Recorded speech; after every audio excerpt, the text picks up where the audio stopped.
What's up, everybody? This is Michael, and you're listening to the Heavyweights Podcast. Our goal is to have honest conversations about weights and expectations that specifically men carry with them in our society today. So, if you're a man who desires to live with integrity and wants to listen in on some real guys having real conversations and hopefully learn a thing or two, keep listening. Thinking about the first episode and what we talked about, like kind of the weights that we carried before, we kind of jumped over, well, what you said, Jenny said, like we kind of jumped over who we are, how we got here.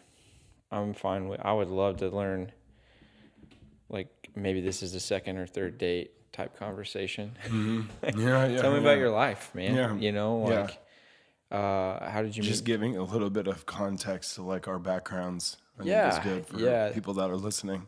So, Please, everything from, growing up to meeting your wife. I mean, I'll try to be concise, but I grew up here in Springfield.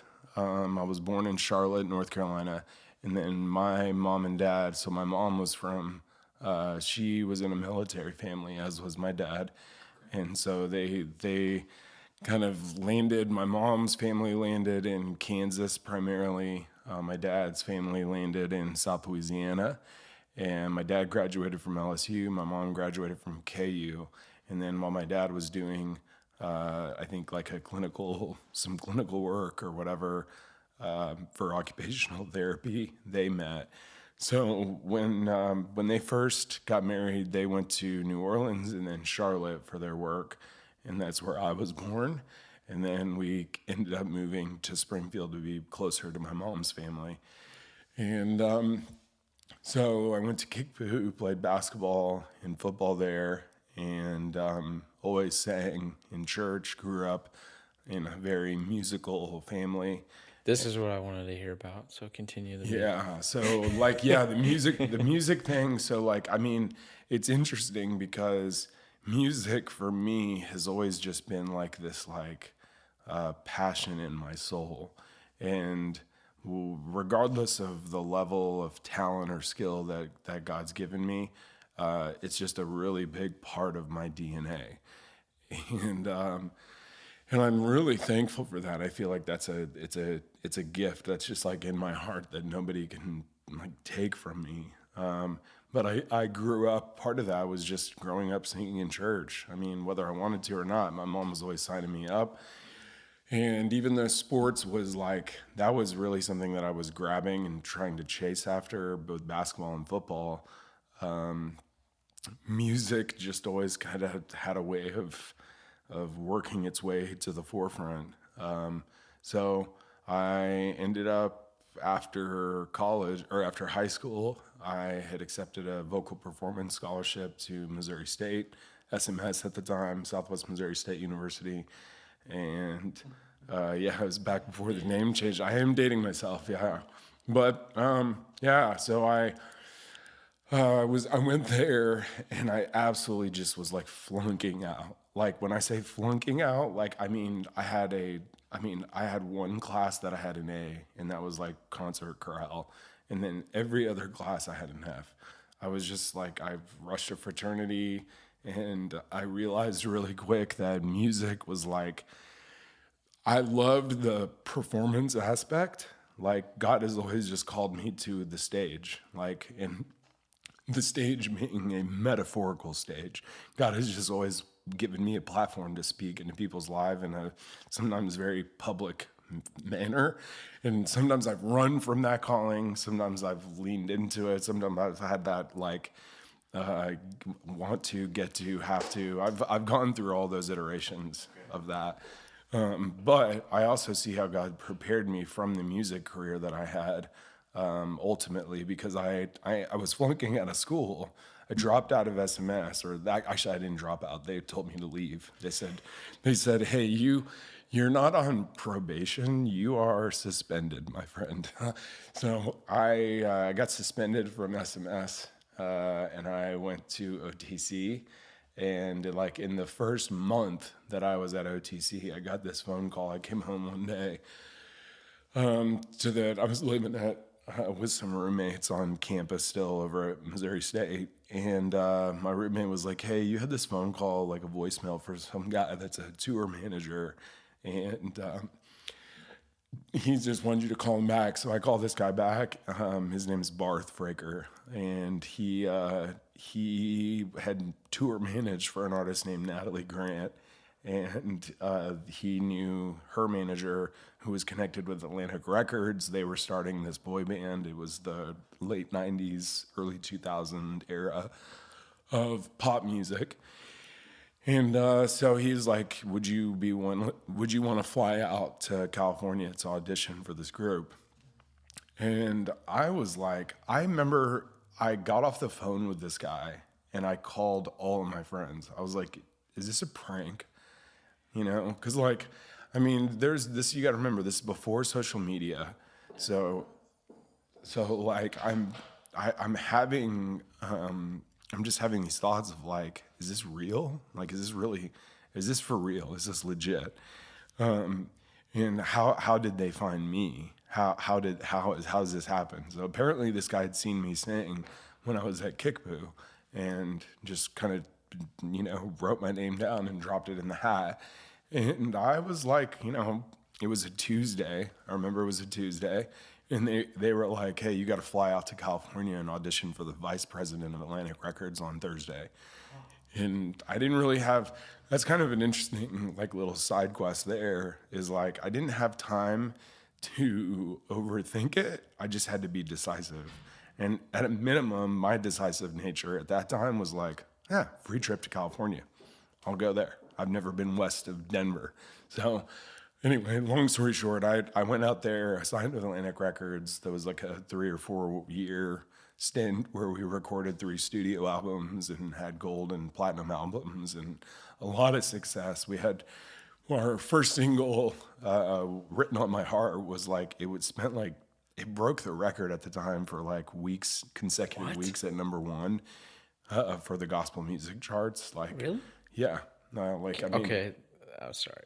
You can fact check. Spotify. Yeah, I'm yeah, on no, Spotify. you're good. Are you on Spotify? Is it on Spotify? Yeah, what's it's on the every streaming platform. Okay. So like you can pull up our music anywhere on there. Well, give me the band name.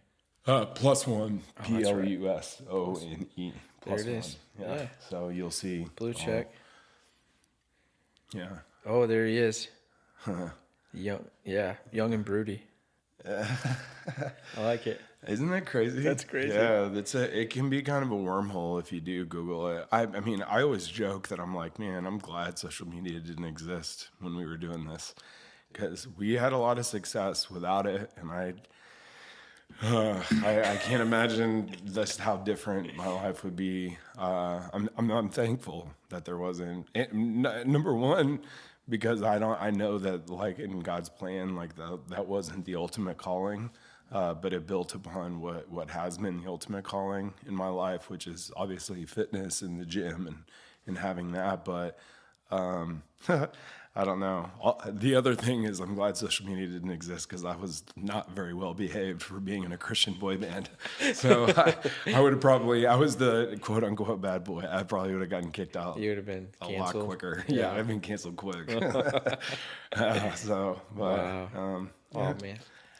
Yeah. Anyway, well, continue with your journey. I mean, after. yeah, I mean, so just from there, I think that really does lay a good foundation, though, for like what God's taken me to next, because the travels, just the experiences. I mean, I remember being 22, 23 years old as that was coming to an end. And I'm not kidding when I say I remember looking out a window on an airplane and thinking, man, I've done so much in such a short amount of time. Like, talk about perspective. Like I at that time remember being like, if I died right now, like I've seen and done so much. A lifetime. And that was like, stuff. yeah, and I'm 43 now. So that was like half of my life ago. I was already like, oh man, I'm good. Like I've done a lot. I've seen a lot. I've traveled and experienced so much, but little did I know that was just the beginning.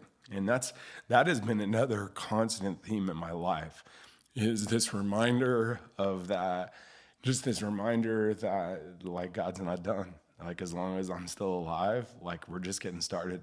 So 15 years now, I've been in business, owning a gym. I went back to school for sports medicine after the band, got my degree in athletic training, got into CrossFit and started a CrossFit gym, and we've rebranded as Proximal Strength, but we're still a CrossFit gym. And 15 years of being in business, but yet I still look at it like, you know what, we're just getting started. Like, we're just warming up to whatever it is that God wants to carry this through to, or have it look like going forward. So I lived in Asheville. My wife and I, Jenny, got married. We moved back to Springfield to be close to family. And now we have two kids, Vincent and Emil, 15 and 12. And Vin is a big basketball player. Emil's big into dance, and they're both just really great kids. They're smart. They're priority driven, purpose driven. They're great. Well, no doubt that stems from Definitely Jenny. They got all the good stuff. Definitely the smarts, like Vin and Emil. They're just very sharp kids, very discerning. and talented. Not for nothing. They're hard workers, right? Hard work beats talent every day. Mm-hmm. But are very talented basketball player and dancer. Yeah, and they have so many gifts. And I mean, I think really when we stop and look at it, at anybody's life, like, God's given everybody a lot of gifts, and whether you kind of have that scarcity mindset or abundance mindset, like, either way, like, you have something to offer. You have a skill set. But it's just a matter of, are you seeing it from a perspective of, okay, I want to steward this, I want to foster it well, I want to grow it, I want to turn my arrows out and, like, help to serve people, or are you just like, oh, mine doesn't seem that flashy in comparison to what someone else's giftings are, or whatever. But yeah, so my wife, Jenny, we've been married for 20 years, and Jenny is a realtor here in town. She got into real estate, kind of got headhunted to be a part of a team here. So she's had a long, windy career as well, but has been faithful in every single thing that she's ever done. And, I always thought, like, real estate would be really good for her to get into, because she just has an eye and an ear and a heart for that. But I never really thought, like, that would come to fruition in any tangible way. And a few years back, she got reached out to be a part of this team. So she now is she's with the Dan Holt team here in Springfield, and is doing great things with the sales side of things. Yeah, that was the first attempt of God trying to connect us. Was before she was a realtor, she worked at the hospital with my wife. Yes. And she was my wife's direct supervisor for a little bit. Yeah. Around that time where we had 2 miscarriages that year. And she walked with Caitlin through that in a workplace environment, right? Which you have to do that as a boss sometimes. But that's where our paths should have crossed, but never did. Yeah. So, but that was 8 years ago. Well, and I think the cool testimony about that, the thing that I see in that is that, I never knew that. I do remember Jenny talking to me about your guys' circumstances. I do remember that, and her, telling me about just how her heart was so broken for what you guys were walking through with the miscarriages and everything. But more I just see how, like, what we talked about, like, Jenny was just a light, and it wasn't about, like, her being like, oh yeah, I'm being this real great friend or supervisor or whatever. Like, she just did it just because, like, it wasn't about anything other than just her having a good heart. Yeah, I wouldn't have been surprised if she didn't even tell you about it, right? Like, that's just what she did, right? She did. I remember her doing it more just from a place of compassion. Yeah. Like Of she, course. and that's the beautiful thing about my wife. And I know you could say that about Caitlin as well. Is just having such a compassionate heart for others, and just a genuine heart to do good and not necessarily get always acknowledged for it, but just keep doing good. Yeah. Well, I That's mean, good. yeah, that's pretty much my kind of my background. I've got an amazing family. Family is it really is so important to me. Well, I saw the selfies from the church. Was that with you? That was with your family, right? Yeah, Yeah. so our church just had their grand opening. We go to North Point here in Springfield, but they opened up a campus in Nixa, a grand opening for this new building. But I went there. My mom was there. My sister. So my mom and dad both serve there and volunteer with kids and adults alike and lead groups and then my brother and sister both sing and lead worship at the church. So you have a musical family.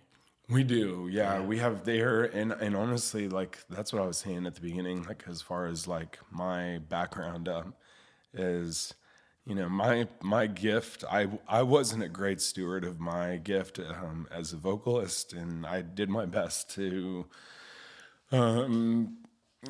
play the guitar and write music and all of that. And I had some great opportunities with all three of those lanes. But I did not steward well. I think there's a lesson in that. I didn't take care of my voice. And then years of coaching, like you can hear just kind of like the break and the raspiness sometimes in my voice, but it's like the compounding effect of 44 years of yelling, singing, screaming, coaching, Yeah. yeah, all of that.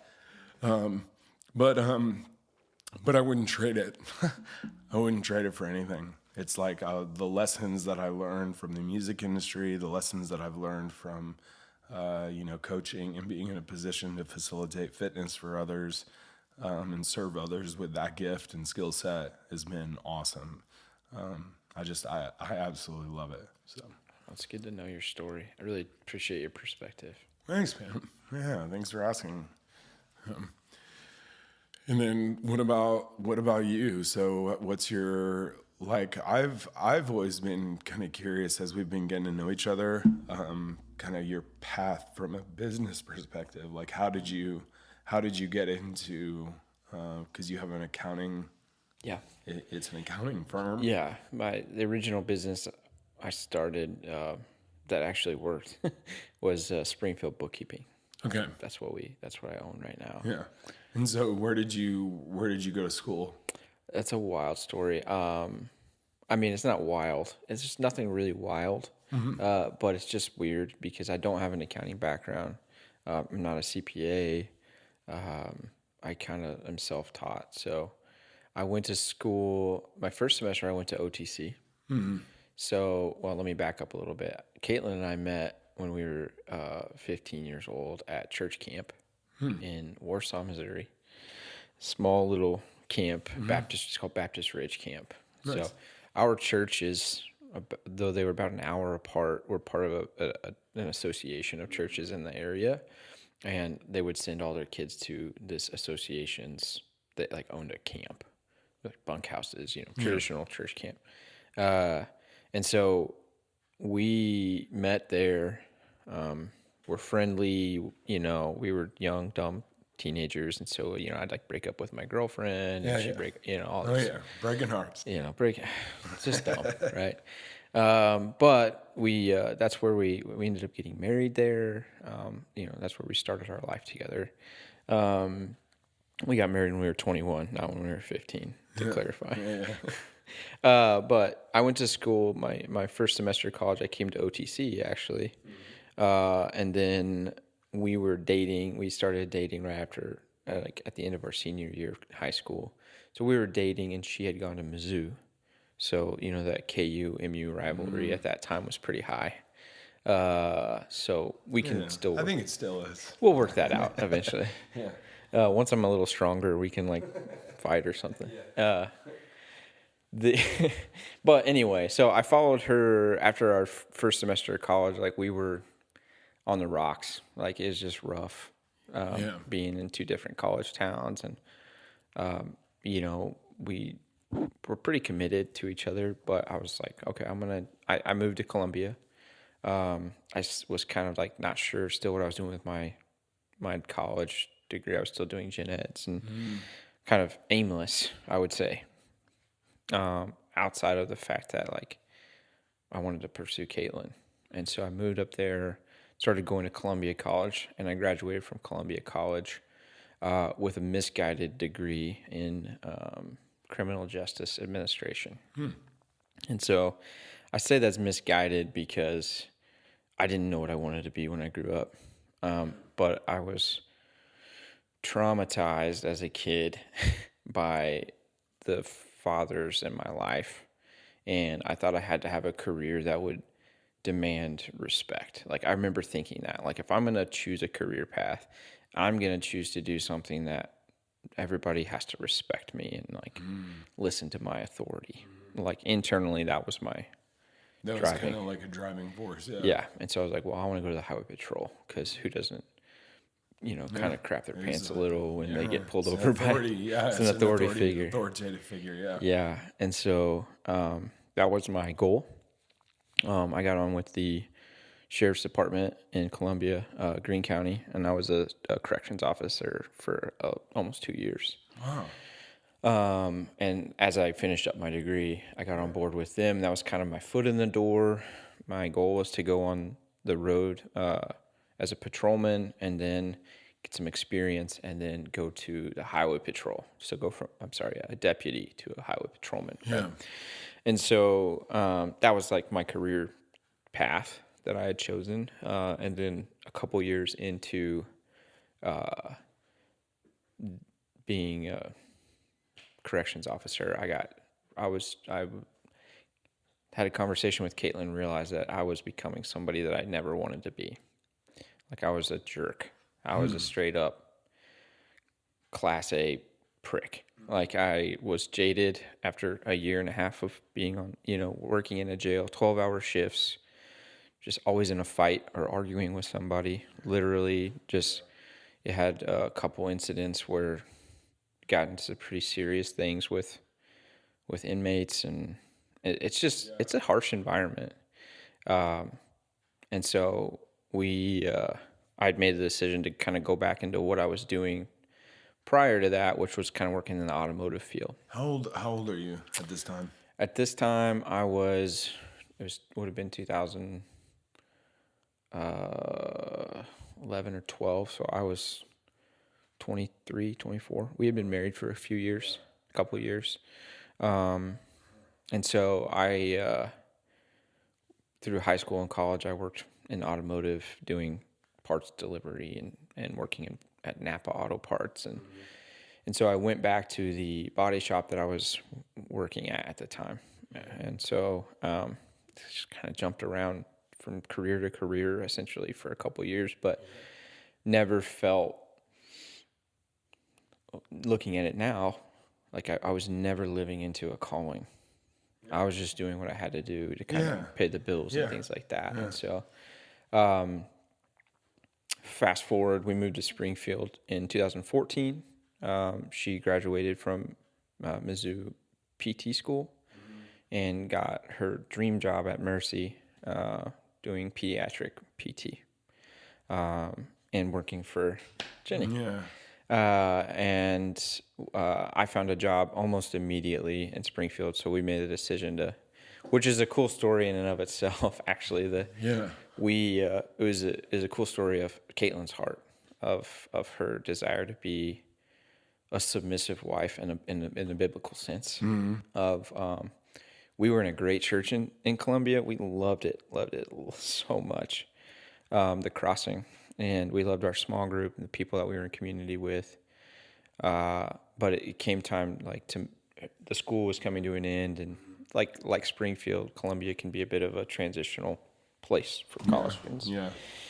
And so we were faced with this decision of, do we stay in Columbia or move to Springfield to be closer to her family, like you guys made that decision, when, to be closer to your mom's family. And so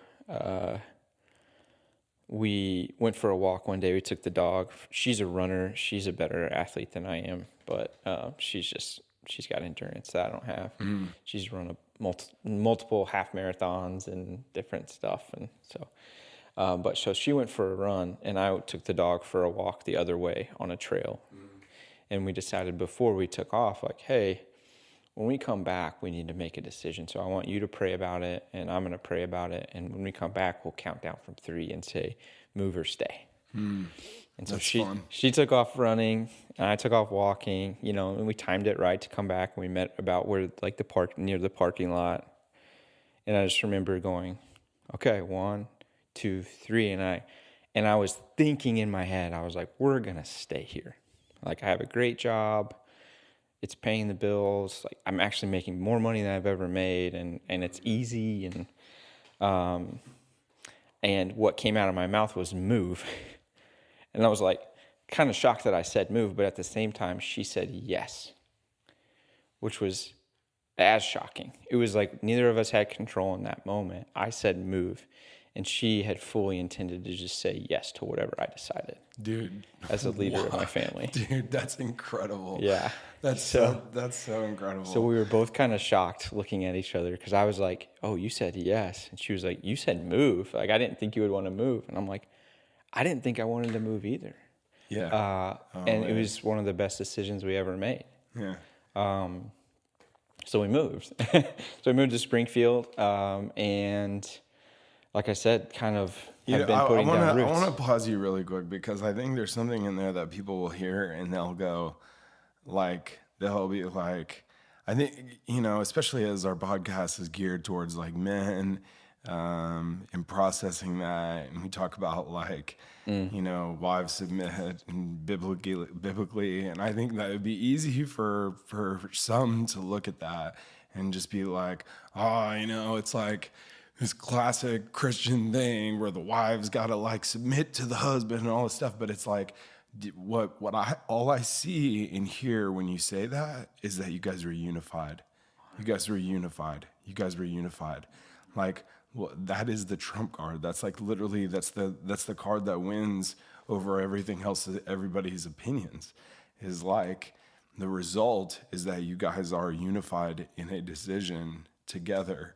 Yes. And so I don't know. I just think that's just like a beautiful thing that both of you like were just aligned. Your hearts were aligned in that, and that makes for a powerful, like a strong, decisive next step.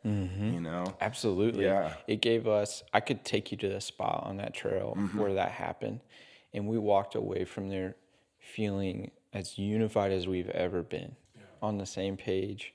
And I think I obviously attribute that to us taking the time to individually lean into, God, what do you have for us? Yeah, like, and that is 100%. So at our grand opening for North Point Nixa, they had the chamber there, Nixa chamber. They had all these like volunteers from the church and people from the community and people that were architects and electrical and plumbers and everybody there to celebrate. It was tons of people. But this guy came and presented our campus pastor and his wife, Jeremy Alvarez and Beth, and then Jeremy Johnson and Leanne Johnson, our church pastor, presented them with these little art pieces that are like the triangle. And it's like that metaphor that we've heard a million times if you're in church circles probably, where as each of you are pursuing the Lord and growing in God's calling for your lives and purpose for your lives, you get closer together, to one another. So you're on one side of the bottom of the triangle, she's on the other, God's at the top of the triangle. And as you guys are pursuing God, the triangle does what it does and brings you guys closer together, one another. And that's exactly, look at how both of you went and pursued God's will in a circumstance. You prayerfully considered, you came back together, and then you guys were unified in a decision. Well, this is what maybe a year ago, there was a sermon that was preached at a church that we helped start here in Springfield, which I'll get to in my story. But the idea is if, like, what I'm trying to say is the cliche of that my wife needs to submit to me and I'm the leader of my family. It breaks down instantly in a true Christian environment, right? It breaks down instantly because the idea is, and this is what I just wrote down, if I'm submitting to Jesus and his authority in my life, and my wife knows that and sees me leaning into that, how much happier will she be? Like, this is like to submit to me. And it's not because I'm the leader and I'm taking charge and she needs to trust me. It's because she sees me trusting Jesus with our family. And this whole, like, if you want your wife to submit to you, you need to be the example. Yeah. Like, you need to be submitting. What are you submitting to? Your own authority? Exactly. Or because or you know something you bigger you than know you yourself? as well as anybody. Like, my wife should not. I'm a broken, misguided vessel. 100%. If on my own, left to my own devices, right? So there's no way she should trust me. But if she sees me leaning into my calling and leading into my relationship with Jesus and, like, living in a way that's, God, I submit this to you, and I want to do this the best I can. I want to be a good steward of the gifts you've given me. And she sees that, like, how much happier are you to follow somebody that you see doing that? So there was a sermon that Brad Lotes, one of the pastors at Hill City, preached that was like, he has a much better way of obviously breaking that down and talking I through it. thought But man, I it was think so that's good. perfect. It's like, again, it just gives perspective and context to what is a biblical principle that I think gets bastardized a lot. Yes. And it gets torn apart. Again, in real time by people who are believers and non-believers. Yes. Because you try to use it in a way that's not the way God intended, And Well, that's what, like Christ, like, the command is to love your wife as Christ loved the church, right? Exactly. And so what did he do? He laid down his own desires. Like, his desire was for his father to let this cup pass from him, right? He didn't want to go to the cross, but he sacrificed himself for his bride. And so the idea is, like, well, if left to my own devices, I'm probably going to do what I want to do, and that's not going to be in her best interest. 100%.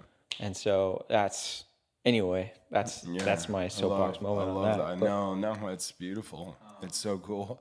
It's like the big things are the little things, and like that could seemingly be such a little interaction, but look at how that decision and God's faithfulness to both of you guys and your faithfulness to God in that has made, it's been, again, you talk crucial. About a brick in the foundation, like it's laid the foundation for where you guys are at in your marriage and your family now. It's almost like one of those altar moments, like, reading the story of Noah and the ark, when they disembarked from the ark, like, they got off of the boat.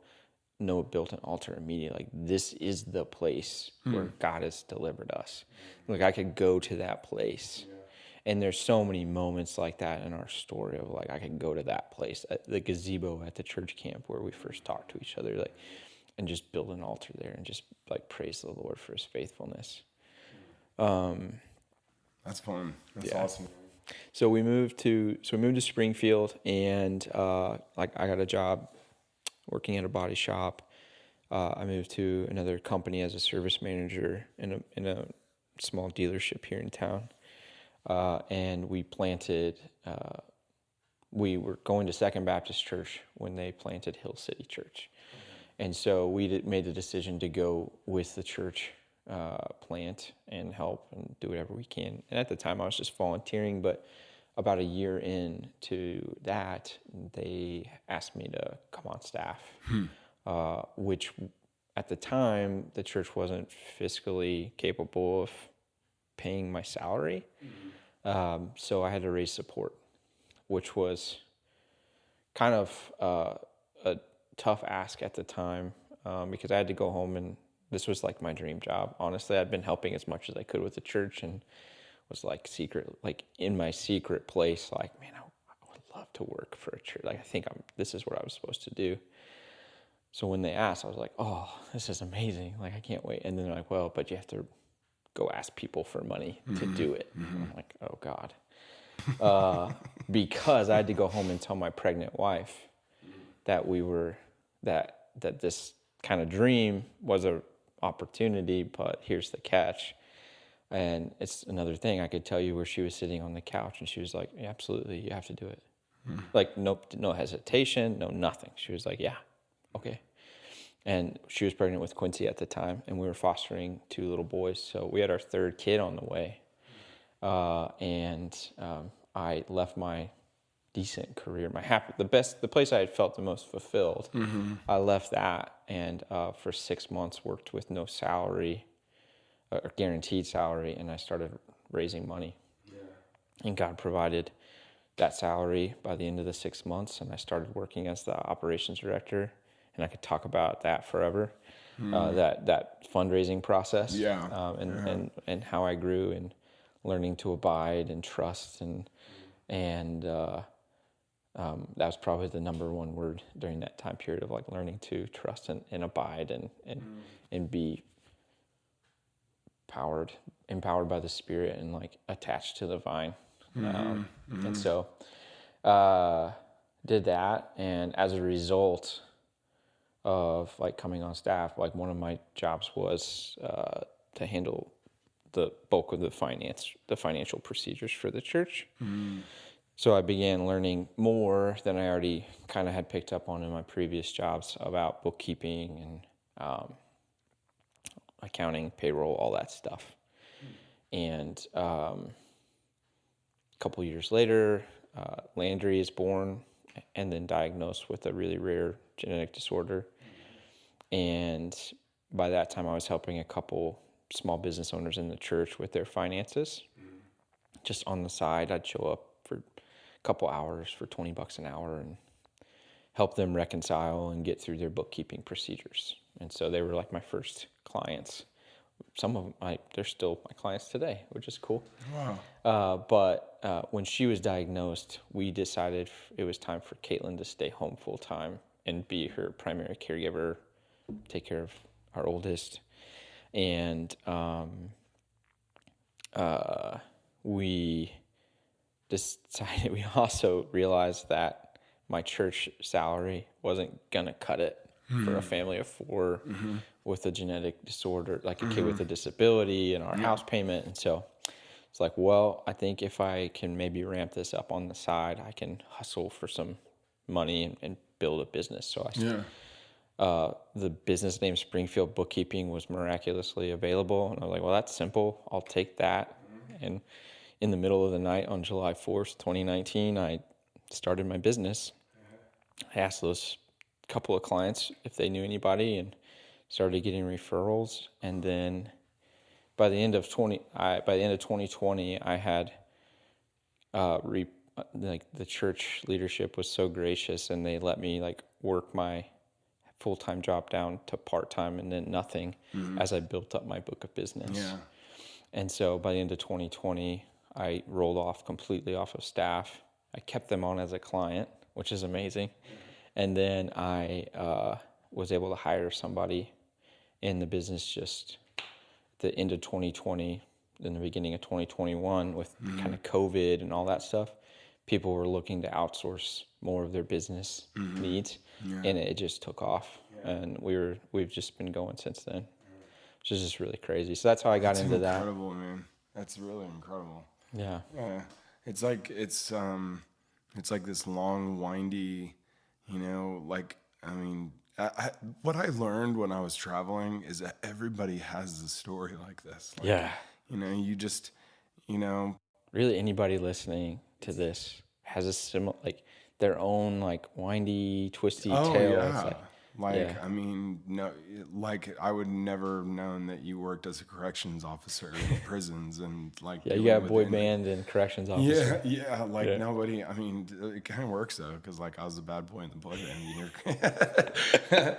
Yeah, but no, I mean, dude, it's funny though, because I really did learn that. I learned in just having chats with people when we were on the road or touring or flying or traveling for music. I really became more perceptive to like, man, everybody's got a story. You know, everybody's got like a really dynamic path and journey that they've been on. And I think sometimes we just undervalue and underplay how all of those pieces, because that's what one of my questions was like, what do you feel like was one of the biggest things looking back that you gained out of 2 years of being a corrections officer? Yeah, that's a great question. Cause like I get like I mean I've been to jail a couple times. I've been arrested for stuff, so like I know it's not a fun place to be, and I know Right. that it's and one of my coaches and best friends at the gym, Brian Rice. He just retired as a corrections officer at the Fed Med, Oh yeah, and that's like so right. he'll talk to me about like just I'm always interested in like anytime I talk to somebody that's like in the military or service industry, like EMT, fire, police, law enforcement, like I always am like, what's the craziest thing you've ever seen? Like, what's the, you know what I mean? I got stories for Oh, I days. know. And I mean, just when you work in that, when you do that line of work, like, because I used to feel like this conviction, like I never understood my dad watching like the movie Platoon, and like he always had this feeling of like all the people that he grew up in his generation, a lot of them went and served our country and fought and put their life on the line and lost their life and lost loved ones. 10 times the men that will ever be. But 1000%. And then like the same thing for like our generation, it's like the Iraq, Afghanistan, and that was for me, like I had friends, best friends and people that I knew that were serving. And I always had this like feeling of like, man, did I not do what I was supposed to do to serve? But what I realized is that like God's put me in a position to serve those who have to do and have served and support their mission, their families, and that valuable when that team aspect is just as valuable. Like we need people that are just civilians. I say just civilians, but that are civilians and not EMS or fire or law or veteran, or yeah, veterans or soldiers, who we need those people to be in support and service to those who do serve. exactly, yeah, yeah. But yeah, so I've felt the conviction too, like, and I think like seeing some of my buddies, my best friends in the world that elected to go into different branches of the military, and it was like, oh man, like we were on the same path in high school. I like kind of skipped over that, but I played sports. I played basketball, baseball, and soccer in high school, and mainly soccer was kind of my thing towards the end of my time in high school. But like most of my good friends went to a branch of the military, and so there was kind of like this time period between trying to figure out what I was going to do in college and I mean, really a fear of going into the military. And then kind of like, well, if I did law enforcement, maybe that's just as respectful of a career and people will have to give me respect. And it was really misguided, like I said. Yeah, I get it. But I resonate with what you're saying. And so, yeah, I totally get that kind of like the conviction of wanting to do something that's honorable and realizing that you can do that, and not everybody is made to be in the military. Not everybody is made to be a chef or not. Right. You know what I mean? Like it's Yeah. just silly to think that way. Yeah. So yeah, I have the utmost respect for anybody that serves in the military, and I'm grateful for their service for sure. So, but you, in that, what do you? What did I learn? Yeah. I think the two two biggest things. The first thing being, um, I am one decision away from me, like as a corrections officer and talking to people that were there. I was like one bad decision away from the roles being reversed. Like there was not so much of a gap between who I was as a person and who that guy was as a person. He's just wearing orange and I'm not. I'm wearing a uniform because he made a decision that he couldn't get back, and I just didn't quite make that decision. Maybe it was like 10 decisions that led to that. Yeah. We may have made 9 of the same decisions. Yep. And he made one more that I didn't make, and he's in that position and I'm not. That is, you talk about having a theme of perspective today. Like that's a really unique and valuable, powerful perspective, is to realize like, I think we tend to put ourselves in the role of the hero. Yeah. When in all actuality, we're all more like the villain, and we're one decision away at every turn from like taking a step towards being heroic or, making the wrong mistake. Yeah. Yeah. Huh. I'd say that, like learning, like that's just compassion, like talking to people and like treating people the way you want to be People, treated. yeah. This is oversimplification, but it's really what it is. Yeah. Right? And then how to contend with people. I learned how to like physically contend with people, how to fight, how to defend myself and my coworkers, but also verbally. Yeah. Which is big. Which is big. Probably even more. So crucial. Probably even more crucial. Yeah, because to navigate that. There's probably a lot of situations that it could have been much worse had I not taken the time to verbally get around whatever issue this guy's like. Yeah, you're feeling a certain way. Why don't you tell me about that? Yeah. Well, why are you doing like just that's the kind of the question where you were saying like somebody close to you in relationship to you will ask you a question that'll make you be like, oh, why'd you have to ask that? Now I know the answer. It was rhetorical. I'm being a dumbass. Yeah. 100%. Right? Yeah. So it was like, hey, why are you doing this, man? Is there something going? Are you frustrated about something? Yeah. Like, why are you? What's do you want to have drama? Like, do we need that? Yeah. What's the real reason? Diving a little deeper than some people would. And so I think that level, that's another thing I learned. It's like to contend with people and to understand that, but for the grace of God, there go I. Yeah. Right. That's so good. Yeah. That's so good. Yeah. I like, I think that's probably one of the biggest things that I've struggled with over, like I'm very defensive, responsive, reactionary. And when left to my own instincts, it's going to be to fight, to escalate, to, you talk about being a 9 Enneagram, like I'm a 3. So I just want to win. Like, so I like whatever brings the fight to like me being in a position of like, I'm winning immediately.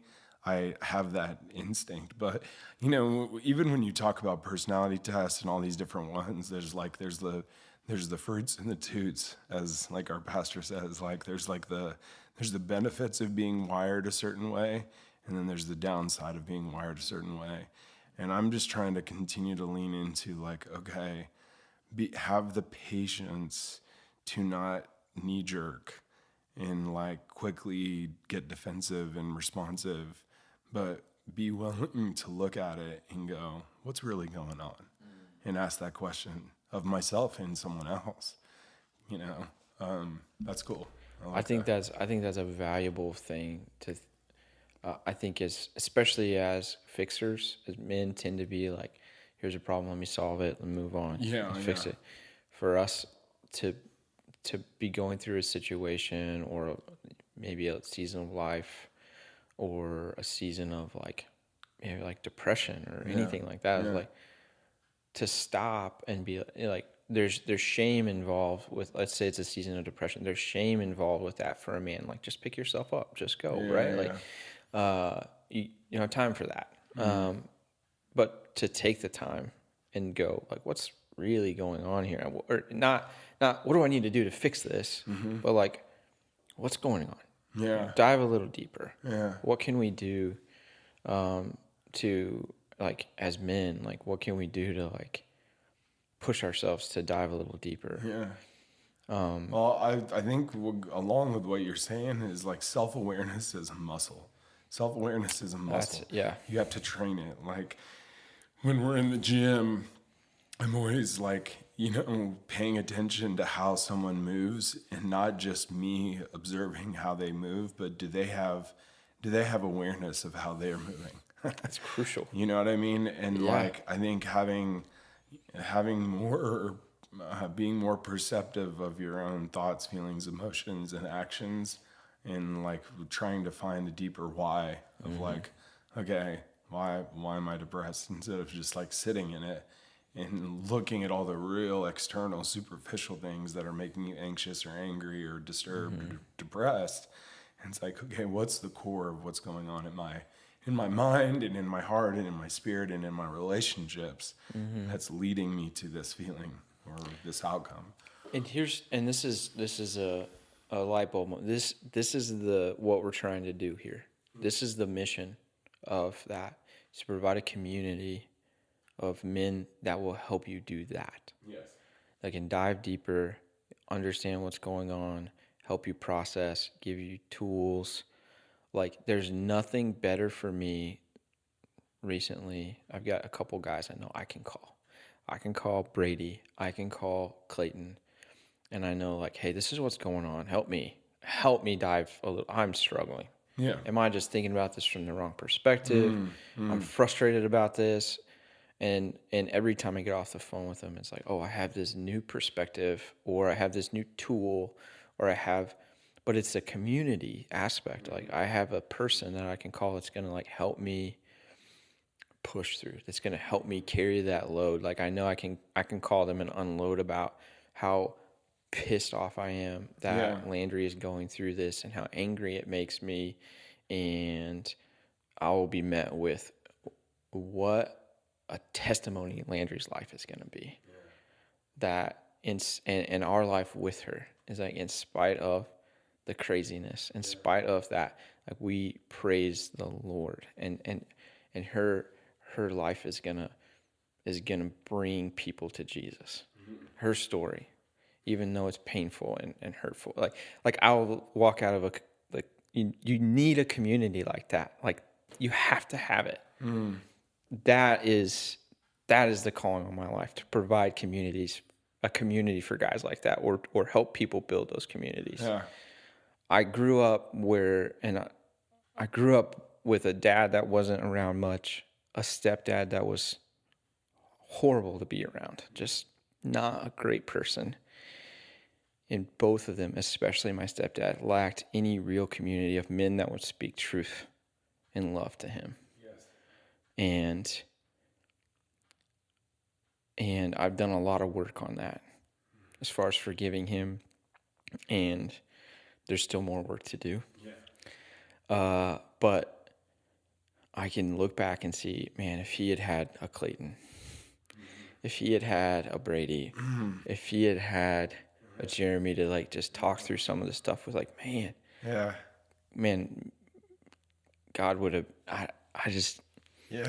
I can look back and say, man, I wish that was different, but I'm so glad that I'm here now. 100%. And like you said, I mean, heavyweights is a manifestation and an absolute direct result of you taking the pain of that experience and allowing God to use it for a greater purpose. So, I mean, I commend you, dude. I'm honored. I'm really honored to be a part of this and these conversations, and I'm excited for this.